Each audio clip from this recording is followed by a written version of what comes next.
Ang paborito nating samgyupsal, hindi lang naging food craving kundi negosyong pinagkakakitaan ni Leo Pilapil. Sa edad na 24 na taong gulang, malayo-layo na rin daw ang narating ng batang negosyante. At lahat ng ito, idinaan niya sa sipag, tiyaga at pag-iipon. Ngayon, hindi na lang basta ine-enjoy ng pamilya ni Leo ang Korean barbecue, binubusog pa nila ang mga kabarangay dito sa Pasay.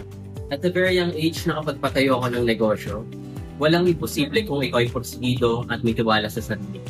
Saluhan natin ang ating bisitang si Leo, makiihaw at makikain na. It's K-Barbecue time dito sa Kitang Kita.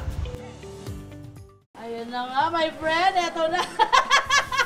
Talaga nag-umpisa na ako, my friend.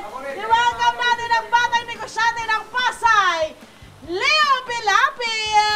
Welcome sa Love to Dipeta na Pratan. Morning sa inyo. Bati ka naman ang mga kabarangay mo, bro.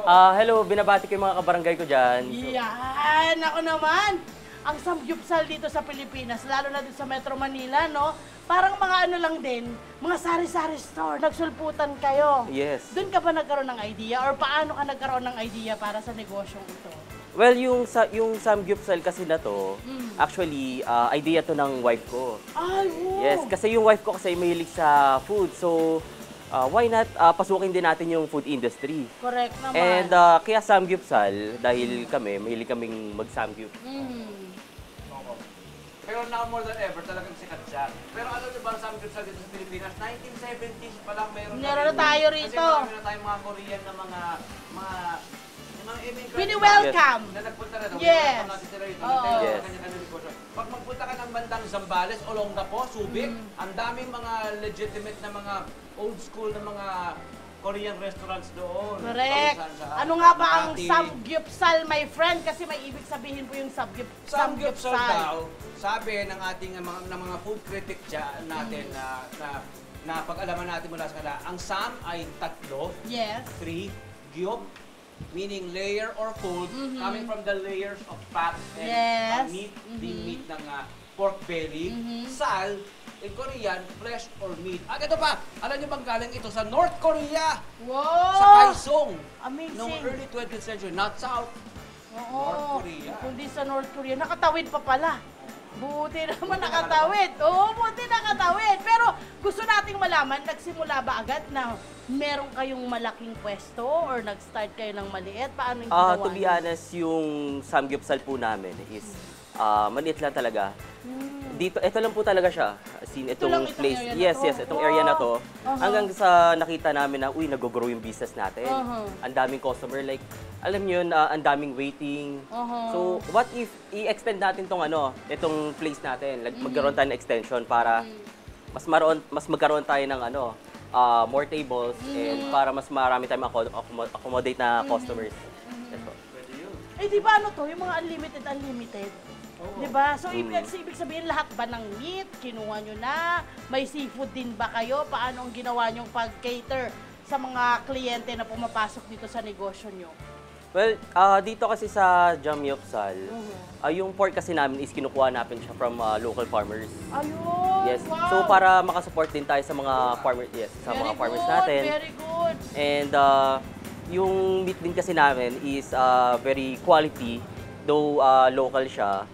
And kumbaga diretso kayo sa mga farmer na yes po. Sa mga pork ninyo, yes po. pati beef ninyo, sa kanila nyo kinukuha. Yes, true. Paano kayo nakapag-coordinate? Meron kang mga kinontak ng mga farmers? Saan ka magpunta ng mga lugar dito sa Pilipinas? Well, may friend ako na may-ari din ng samgyupsal. So, kumuha ako ng idea kung saan kayo kumuha ng supplier. And ayun, naging mentor ko din siya. Ang sweet ang friend niya, ha? Para to share kung sino yung supplier. Dapat ganyan tayo, hindi tayo crab mentality. Yes. Diba? Magtutulungan. Tutulungan lang. Okay. Kumusta ang naging pagtanggap ng mga kabarangay mo dito sa inyong binuksan na samgyupsal? Excited sila. Correct eh. Yes, kung alam nyo lang po, nung nag-opening po namin, pinagpipray namin sana sa opening namin, magkaroon kami ng customers. Kasi hindi namin talaga siya na-market ng maayos nung Oo, kasi madalian din naman. I'm sure, sa kabilisan din ng mga pangyayari at busy kayo, di ba, sa pagseta? Yes po. And ayun, sa opening, hindi namin inaasahan na dinagsa kami like, grabe yung dagsa sa amin. Ang daming, alam mo yun, good problem siya kasi ang daming waiting. Yes. So, ayun, na-stress ako dahil, paano natin sila makakomodate, Correct, ganyan. correct. Sayang naman yung benta, ganon. Correct, totoo yun. So, naisip ko, okay, next week kausapin natin yung lessor. Sana payagan tayo, ma-extend natin yung, yung place. Yung lugar. Yes, so, Yung space. yes. And then, ayun, approve naman. Nag-order agad ako ng mga tables. And then, Ilang buwan lang yun? Ilang buwan lang yun na para kailangan mo nang mag-expand ng iyong place? 1 month lang po. Yes po, 1 month. Wow! Ganun ka bilis at ganun ka...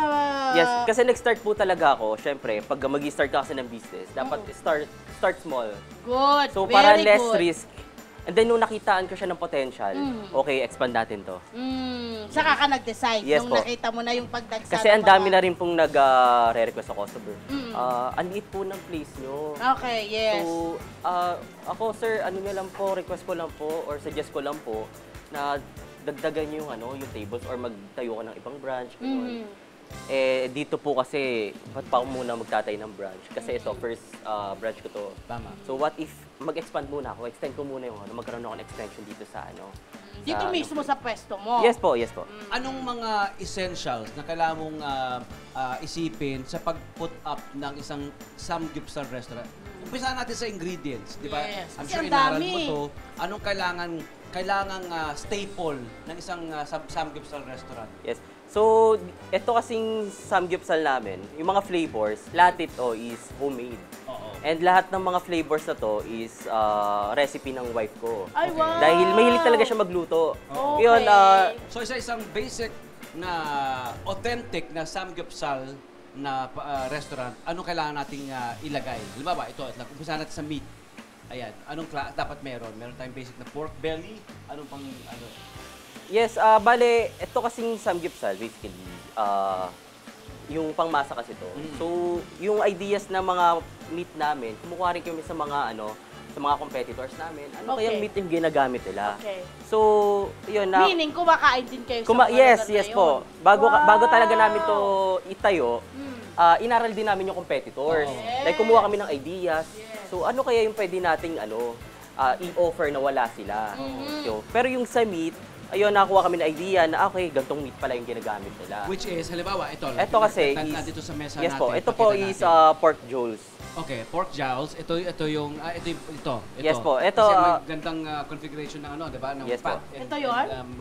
lean meat. Bale, nilalagyan na lang po namin siya ng flavors Oo. para may ibang choice yung customer sa gusto nilang flavor. Pag sinabing flavor, ano ba dapat ang basic na flavor ng samgyeopsal? So, barbecue? Yes po. So, we have barbecue and we have spicy flavor. Okay. And we also have salt and pepper. Okay. So, nag-start po talaga kami. Wala kaming flavor. Maganda yung salt and pepper actually, yung basic na Yes po. yung usual, yun yung lasa, classic integrity lasa. Yes po. Yeah. Yun po kasi yung hinahanap-hanap din talaga ng mga Oo. customer namin.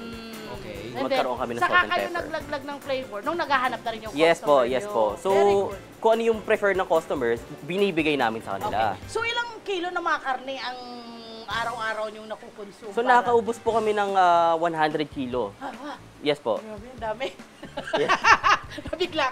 Ang dami naman nun. Ilang tao yun na si-serve nyo nun? 642. Marami. Hindi, marami. Di Yes ba? po, karamihan kasi dito, mga customer namin dito is puro long table yung siniserve namin. Dahil dito po kasi, yung price kasi namin is affordable. Magkano ba so, ang price afford siya ng mga students. Okay, afford siya ng mga students. So, mostly mga kumakain dito is puro students. And pagdating ng weekends, mga families naman. Yes. Kaya nakakaubos kami ng 100 kilo isang araw. Dahil, yes po, dahil marami rin kasi yung talaga namin Okay. dito customers. Kumusta, ano na ang mga naimpundar nyo dito sa pagbe-business nyo na ito? Or pinaiikot nyo lang ba yung inyong kinikita? Ano na bang nangyari? Ano na bang update? Yes, as a businessman po kasi, ako mahilig po talaga ako mag-invest. Wait lang. maano lang kita dyan, makat lang kita dyan. Kasi ang dami nag-i-invest Yes, nang po. hindi nagpa-plan or hindi nag-iisip or Ay, hindi naku! nag-aaral. Maraming ganun yung nag-i-invest ka lang nang hindi mo inaaral, hindi mo inaalam kung ano yung pinag-i-investan mo.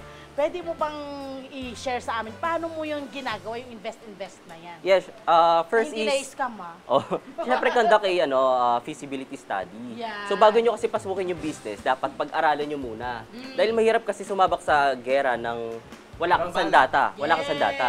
So ayun, ang maganda kasi sa business is or sa lahat ng bagay na pag-aaralan. Correct. So, Tama naman. so ang kung gusto niyo pasukin yung business na to is ayun, aralin nyo muna kung sino yung mga target market nyo, hanapan nyo ng magandang location, and yun, magkaroon kayo ng unique selling proposition. So, para somehow, tangkilikin kayo ng customers. Yun.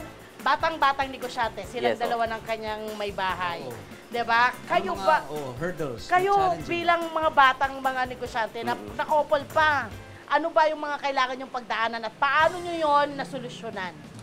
Well, ang dami na rin namin na pagdaanan dahil, to be honest po, hindi po talaga ito yung una namin naisip na business. Ah, talaga? Yes po, na pag-isipan namin na parisan na lang kaya muna kasi masyado malaki Correct, yung kasi samgyeopsal kilala na eh. ng parisan, marami rin eh. Yes Oh, po, tapos, kaso yung pares, masyado maraming dami ng pares diyan kahit saan ka pumunta may paresan eh. So niisip ko, what if na lang, tayo tayo ng restaurant. And yung place walang competitors. Pero mataas yung foot traffic. Yun. So ayun po, naisip namin samgyeopsal dahil kasi Una, gusto rin niya kasi. gusto niya rin yung po, samgyeopsal. and yung samgyeopsal po diba? kasi is less hassle na dahil, alam mo, imbis na May cook kami ka. kami ang magluto, yung customer na magluluto. Yes. Yes, and hindi na nila kailangan maghintay ng matagal para, Yes. Nakikita na nila yung niluluto Yes, pa yes nila. po. Oo. At alam nila kung ano yung niluluto nila. Pero ang tanong, marami ng samgyupsal. Ano ang ginawa nyo para maging kakaiba kayo sa ibang mga samgyupsalan? yes po, bale, dinaan namin siya sa pricing. Okay. So, very affordable lang talaga yung price So, namin. magkano ang nagiging presyo? So, yung starting po namin dito is 199. Ay, ang mura nga.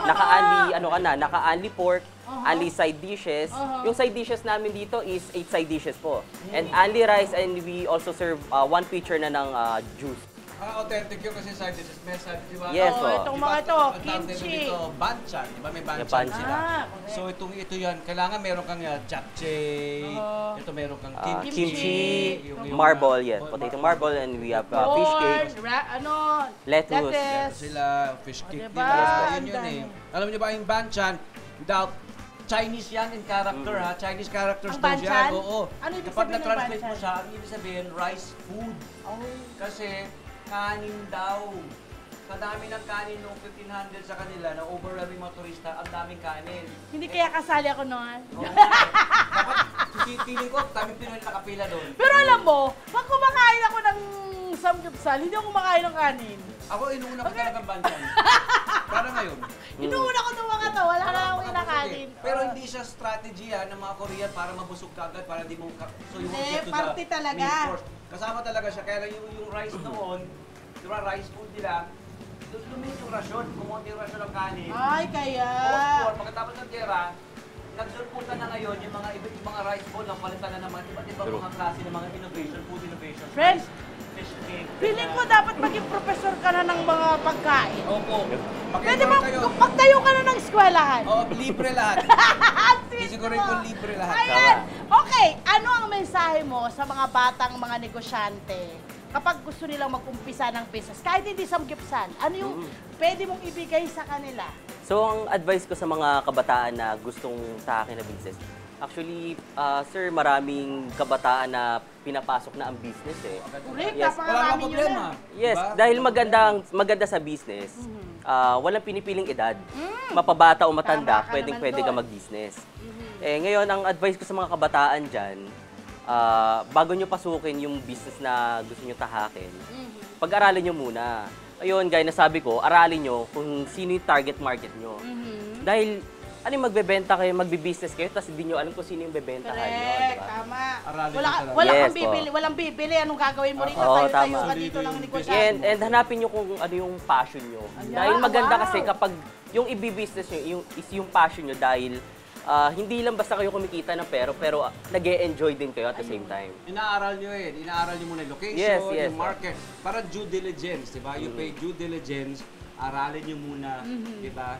Yun na pa talaga Kung ang sinasabi niya, ang magandang balita, ang negosyo na aral. Correct. Yes. While may access ka, aralin nyo ng Yes, po. puspusan. Di ba? Tamang pag-handle ng money. Mm. Ha! Paano? Yes. Bale, sa money ko po, lahat ng mga income na pumapasok sa akin, ini-invest ko, hindi re-invest ko siya. So, Wow. nagtatayo rin ako ng ibang businesses. Like what? Para yung, yes, meron po akong convenience store, pero, yes po.